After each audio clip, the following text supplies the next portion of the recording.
MP board कक्षा 12वीं वाले सभी विद्यार्थियों का अगला सेट पेपर आ चुका है भौतिक शास्त्र का। प्यारे विद्यार्थियों, ध्यान से ये पूरा का पूरा पेपर देखना है और याद आपको कर लेना है।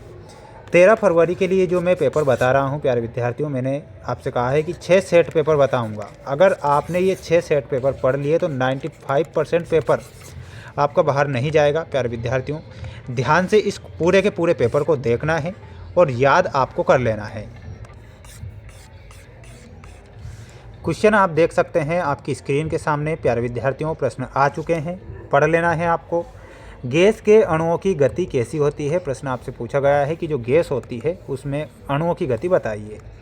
तो अणुओं की जो गति होती है प्यारे विद्यार्थियों, त्रिविमीय गति होती है। इसमें आप त्रिविमीय करेक्ट उत्तर के रूप में लिखेंगे जो कि सही हो जाएगा।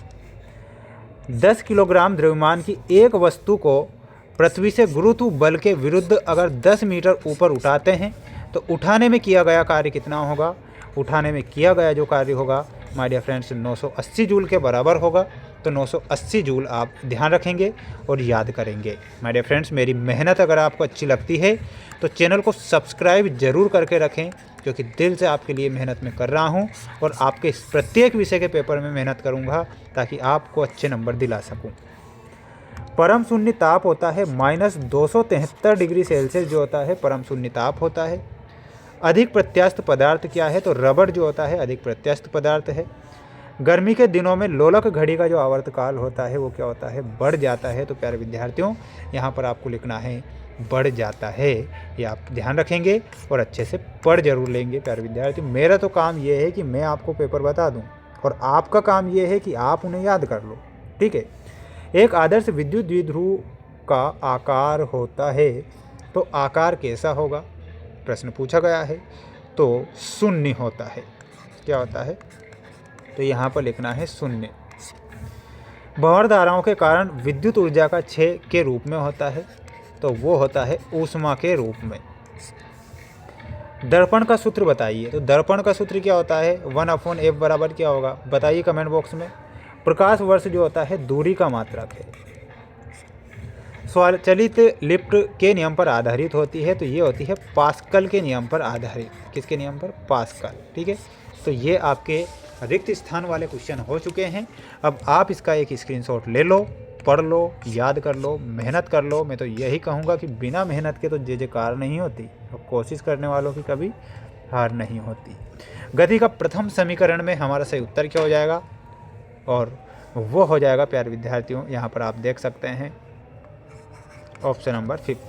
किलोवाट घंटे में आपको मिलाना रहेगा माय डियर फ्रेंड्स। ऊर्जा का ये मात्रक होता है। ऊष्मा का मात्रक क्या होगा फिर? ऊष्मा का मात्रक में आपको मिलाना है कैलोरी।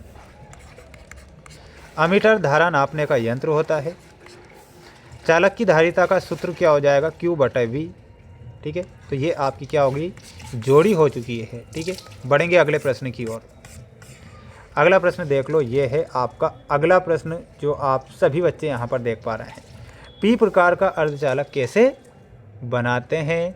तो इसमें आपको क्या लिखना है? त्रिसंयोजी अशुद्धि मिलाकर। क्या लिखना है? तो यहाँ पर लिखना है त्रिसंयोजी अशुद्धि मिलाकर। प्रवर्धक संबंधी अल्फा तथा बीटा में क्या संबंध होगा? तो इसमें आपको लिखना है बीटा बराबर α/1 - अल्फा। धारा का एसआई मात्रक बताओ। तो एम्पियर जो होता है धारा का क्या होता है? एसआई मात्रक होता है।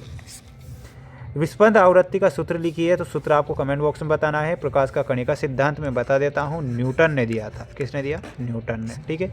ये आप सभी बच्चे ध्यान रखेंगे। सभी प्रश्नों के आंसर आप देख सकते हैं। बर्फ की सिल्ली को बुरादे से ढकते हैं क्यों? सभी प्रश्नों के आंसर ऐप पर मिलेंगे। ऐप की लिंक डिस्क्रिप्शन में दे रखी है। तो आज ही ऐप को इंस्टॉल करें और अपनी वार्षिक परीक्षा की तैयारी को मजबूत करें।